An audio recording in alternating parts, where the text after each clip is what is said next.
മക്കളെ അതിന്റെ ഉത്തരം നിങ്ങൾ കൃത്യമായിട്ട് പഠിച്ചിട്ടല്ലോ. ഓക്കെ, അങ്ങനെയാണെങ്കിൽ നമ്മൾ കുറച്ച് മെറ്റൽസുകളും അതിന്റെ യൂസസും സിമ്പിൾ ആയിട്ടുള്ള കാര്യമാണ്, പക്ഷെ പഠിച്ചു വെച്ചാൽ മാത്രം ഉത്തരം കിട്ടുള്ളൂ.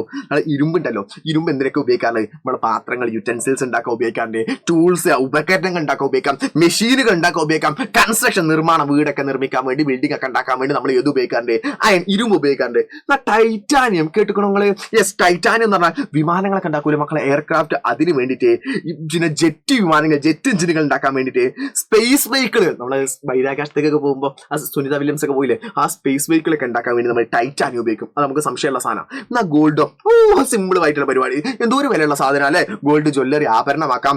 ഇലക്ട്രോണിക്സിൽ നമ്മൾ എന്ത് ചെയ്യാണ്ട് ഗോൾഡ് ഉപയോഗിക്കാറുണ്ട്.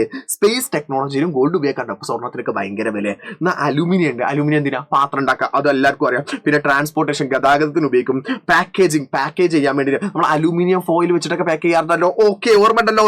ഇലക്ട്രിക്കൽ ഗുഡ്സ് എന്താ വെച്ചാൽ ഈ വൈദ്യുതി വസ്തുക്കൾ ഉപയോഗിക്കാറുണ്ട്.